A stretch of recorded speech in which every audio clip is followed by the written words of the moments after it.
Today, we're making crispy pork pot stickers. These are amazing snacks and great to have on hand in your freezer. Let's get cooking. In a bowl with 1 pound of ground pork, we're going to add 1 tablespoon of soy sauce, 1 tablespoon of sesame oil,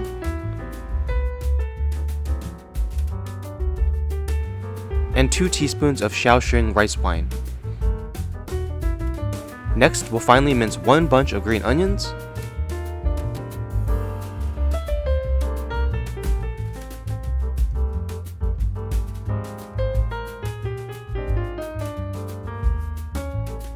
add this to our pork,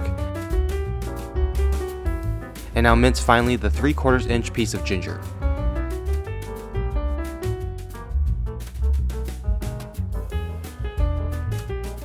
Add this to the pork as well.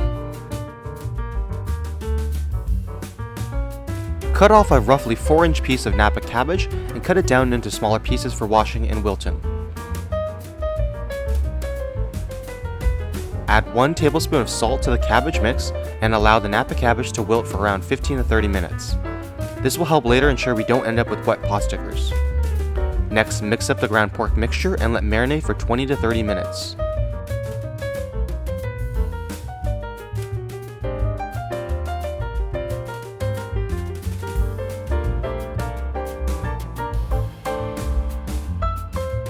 Once our Napa cabbage is done wilting, we'll squeeze as much water as we can out of it and then cut it up into fine pieces.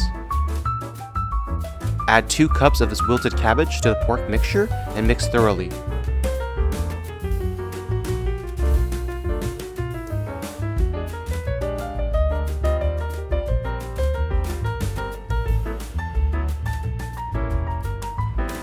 Our filling is now ready to be stuffed.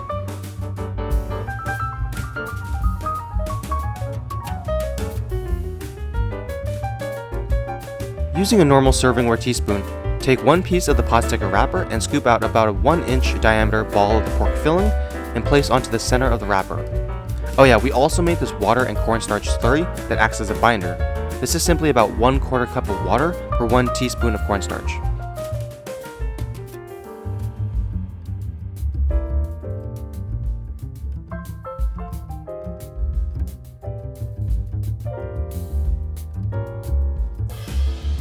We then dab our fingers into this slurry and wet the edges of the wrapper. This helps ensure the pot stickers don't open up later when frozen or during cooking.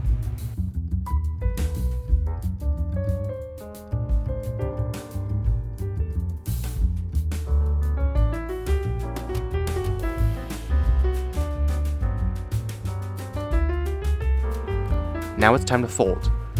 There are many folds, but we're going to go with the classic pot sticker look, and that is done by literally folding the edges into itself.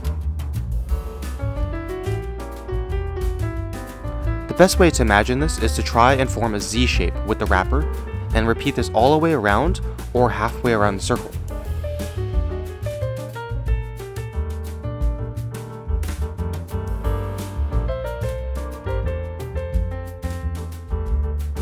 The last step is to seal the top off. Try to make sure not to leave any air trapped inside when you seal it. Air pockets can sometimes lead to cracking if you freeze these or popping later when we fry them. Let's do that again. Not every pot sticker you try and make will be perfect, but thankfully these are forgiving and will taste the same in the end.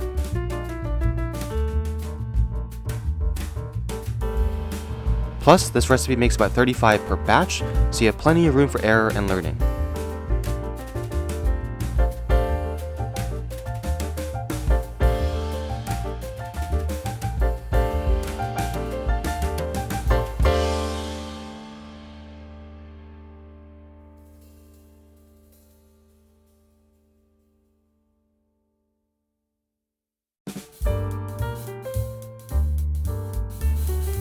The overlapping folds you want to try and make are about 1/4 inch in length.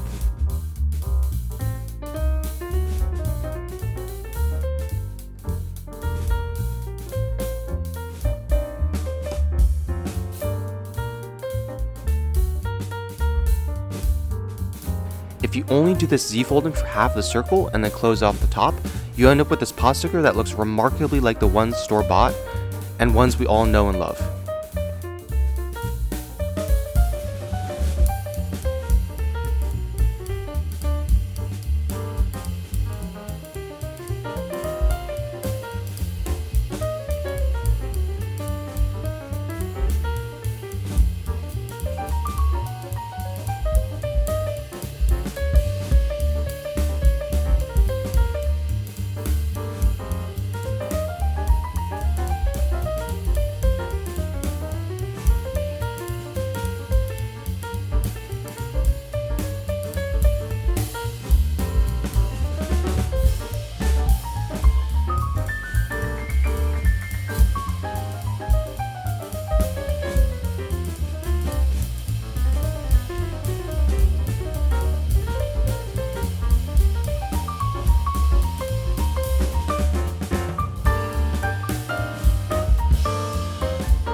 Now it's not shown here, but I recommend using parchment paper to line the pans to help avoid sticking.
Let's watch this folding from another angle.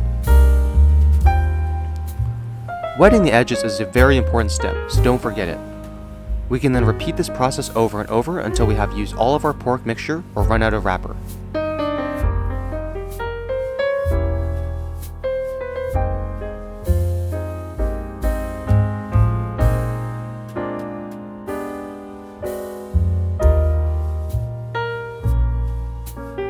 As a general tip, if you buy pre-made wrapper, always check the packaging to make sure there's no leaks that could have caused mold to grow.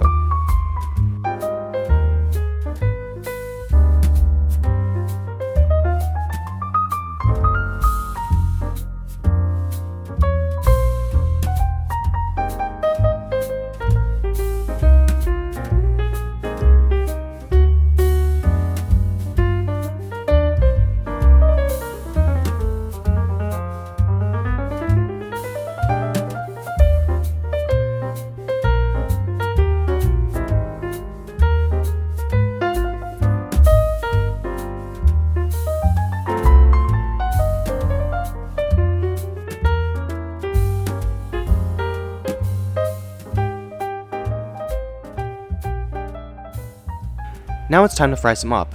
On an oiled pan set to medium-high heat, add about 16 pot stickers.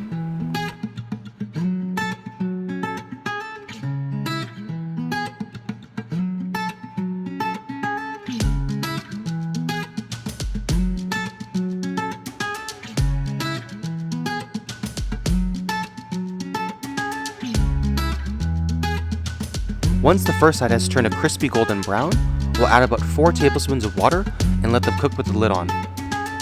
We'll later add another 4 tablespoons of water. I recommend using a temperature probe to see when the inside of the pot sticker hits 160 degrees Fahrenheit. Once they are cooked, we can focus on making them crispy. Do this by turning each pot sticker until all 3 sides have reached a nice golden brown and are crispy on the surface.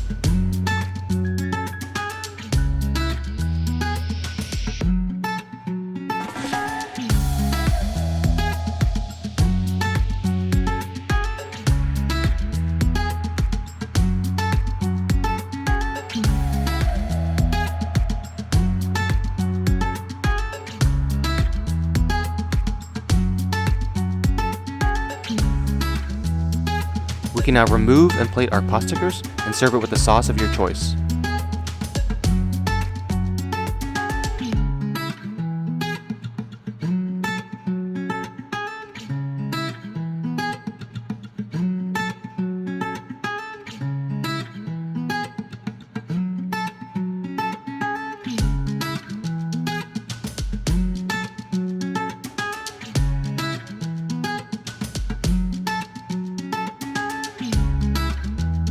We've gone with a soy sauce, sesame oil, and green onion sauce today.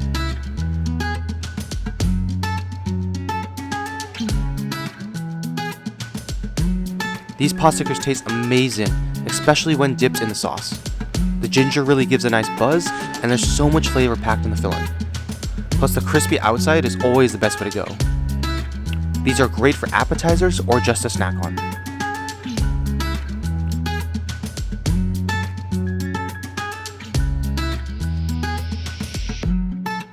Now it's time to pack them up. You can either refrigerate for about 1 week or freeze for a very long time. There's no real special packing if you freeze them, since they can easily be separated later on when they become frozen solid. To reheat, simply cook on the stove like we did today. It may take a little bit more water and time to reheat, but the same process is used. If we look at our ingredients, we can see that each Potsticker costs about 25 cents to make. This is a great price for a snack that can be frozen and reheated. You can also use ground chicken or ground beef and other veggies like chives, shrimp, and so forth. Let me know how it goes down in the comments below. The snack was awesome to make, so let me know what foods you want to see next.